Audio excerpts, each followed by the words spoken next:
बहुत जी हाँ, एक्सपेंसिव है। अभी कुछ ही क्षणों में पीएफ3 का प्रज्वलन काल समाप्त हो चुका है और होस्टिंग फेज इसके बाद जारी रहेगा। Vehicle in combined hosting for approximately 200 seconds.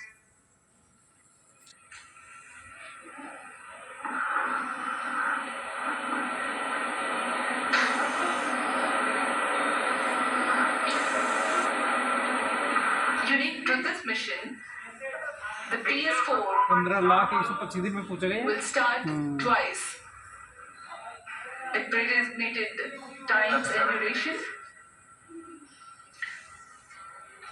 The multiple start capability of PS4 will be utilized very aptly to achieve the argument of perigee of 346.6 degrees, which is very crucial for this mission.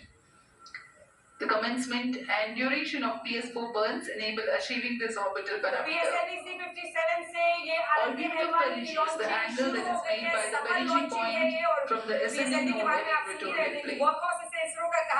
AOP exceeding 300 degrees is helpful in mission planning to तस्वीरें आप देख रहे हैं वहां से, क्योंकि अभी भी कई स्तर है, लेकिन अभी सुरक्षित तौर पर ये कहा जा सकता है कि सफल लॉन्चिंग हो गई है।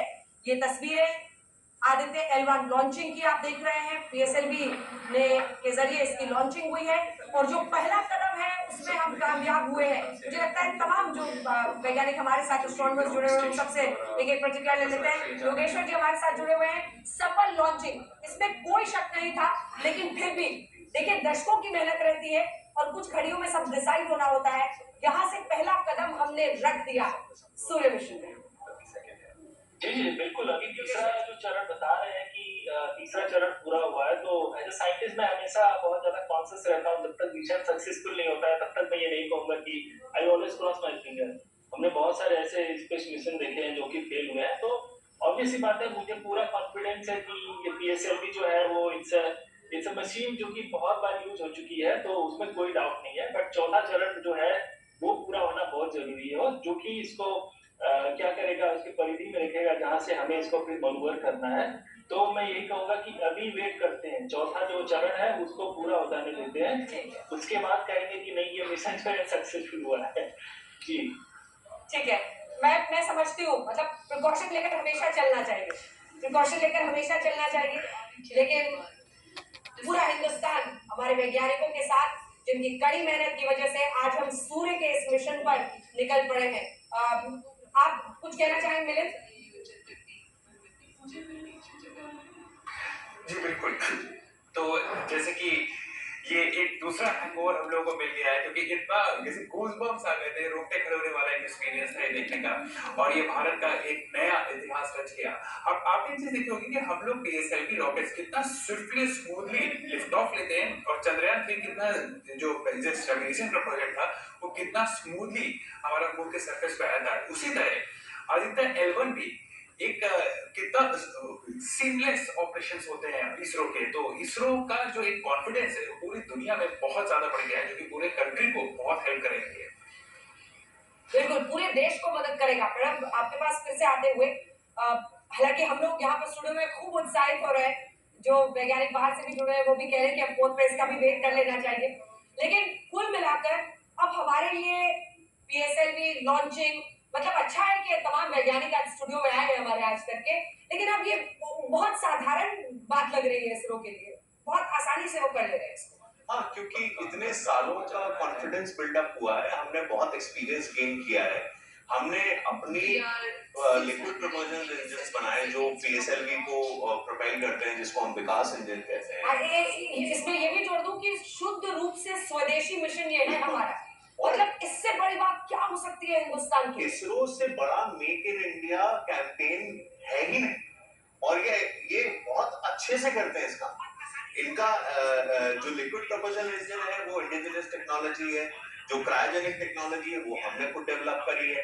पीएसएलवी तो इसरो की सबसे बड़ी सक्सेस स्टोरी है कि जब हमने पीएसएलवी बना लिया तो हमने एक बहुत बड़ा कदम रखा था स्पेस रेस में, जब दुनिया ये देख रही थी कि हाँ अब इनके पास इनके इंडिजिनस रॉकेट लॉन्चर्स है, और उसके बाद there is no looking back. और क्योंकि एक्सपीरियंस उतना रहा है, उतनी डिलीजेंस रही है, इसरो के अंदर सबसे इंपॉर्टेंट और सबसे अच्छी जो उनकी खासियत है वो है डिसिप्लिन, और वो हर लेवल पे है, और सब लोग बहुत डिलीजेंटली काम करते हैं। उसका पूरा प्रोजेक्टाइल भी दिख रहा है मुझे लगता है। जी जी हाँ, संजना बताएं, क्योंकि अब इसी के जरिए वो क्लियर हो पाएगा कि सफल उसकी जो लॉन्चिंग है, आप बताएं उसके बारे में प्रोजेक्टाइल। जब चंद्रयान 2 का हुआ था तो और चंद्रयान 3 का भी आपने देखा होगा कि एक ग्राफ होता है, तो वो dot dot dot dot dot उस लाइन को मैच कर रहा होता है। इट मींस जो भी यहाँ पर भी ऐसा ही लगा कि जो रेड आगे भी बना हुआ था वहां पर भी मैचिंग ही, वो पूरी लाइन आगे बढ़ रही है, पूरी मैचिंग ही हो रही है। अभी कितने मिनट और है?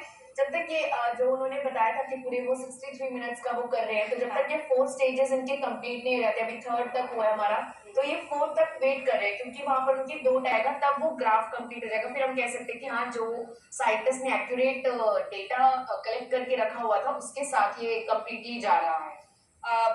क्योंकि अब ये तो इसरो से दिखाया जा रहा है, इसलिए वो ग्राफ हम लोग बार बार नहीं दिखा सकते, लेकिन वैज्ञानिकों के चेहरे पर अभी भी मतलब जिसको कहते हैं मोमेंट्स ऑफ साइलेंस भी है और एंटिसिपेशन भी है। उनको लग रहा है कि बस सफल तरीके से सब कुछ हो जाए। ये देखिए, ये वाला जो ग्राफ दिख रहा है, जो जो लाइन पहले से बनाई गई है लाल रंग की, उसी पर बिल्कुल पलटा हुआ दिख रहा है सारे जी सब। जी जी। तो ये आगे भी उसी लाइन पर बढ़ता रहेगा, और जब वो L1 पॉइंट पर जाएगा उसके बाद में तरफ करके, वो तो अभी पृथ्वी के चक्कर ऐसे लगा रहा है, लेकिन वहां जाकर के फिर वो इस तरह से परपेंडिकुलर से चक्कर लगा रहा है। बिल्कुल, जो पूरी ट्रैजेक्टरी दिखाई जा रही है, नेहा माधव हमारे साथ वहां से जुड़ गई है, उसी ट्रैजेक्टरी पर ये लॉन्चिंग मिशन जो है आगे बढ़ता हुआ दिखाई दे रहा है। आप फिर बाहर आ गई हैं, लेकिन तस्वीरें आज मतलब पूरा हिंदुस्तान बहुत धुआं छोड़ता हुआ मेरे ठीक पीछे से आदित्य L1 अब अपनी 3 स्टेजेस क्रॉस कर चुका है। यहाँ पर एक लाउड स्पीकर लगा हुआ है, उसके माध्यम से इसरो हम तक तमाम जानकारियां पहुंचा रहा था, काउंटडाउन दे रहा था। अब लगभग काउंटडाउन के बाद से प्लस 13 मिनट हो चुके हैं, क्योंकि 12:04 हो चुके हैं, प्लस 14 मिनट, और अब 3 स्टेजेस यानी कि स्टेज 1, स्टेज 2, स्टेज 3 क्रॉस हो चुकी है। बेहद सफल ये परीक्षण माना जा रहा है, और ये कहा जा रहा था कि 15 मिनट 16 मिनट के आसपास आपको ये मालूम चल जाता है कि कोई भी स्पेस मिशन सक्सेसफुल हुआ है या नहीं, उसका परीक्षण सफल हुआ है नहीं। और ऐसा ही हम PSLV C57 के साथ भी देखेंगे। आप लगभग 14 मिनट का वक्त बीत चुका है, लेकिन इस बीच जानकारियां इसरो की ट्विटर हैंडल से, उनकी वेबसाइट से, उनके कमांड सेंटर से, सब जगह से आपको दिखाई और सुनाई देगी। वहां पर तमाम साइंटिस्ट मॉनिटरिंग कर रहे थे, हमने आपको तस्वीरें भी दिखाई थी जहां पर मल्टीपल स्क्रीन लगाए गए थे और एक एक चीज की मॉनिटरिंग हो रही थी। लास्ट मिनट तक, लास्ट सेकंड तक जो रोमांच और जो ऐतिहासिक पल को जीने का एक मौका होता है, वो हमने आज यहाँ पर देखा। और बहुत सारे लोग ऐसे थे जो PS L1 लॉन्च हुआ, उन्होंने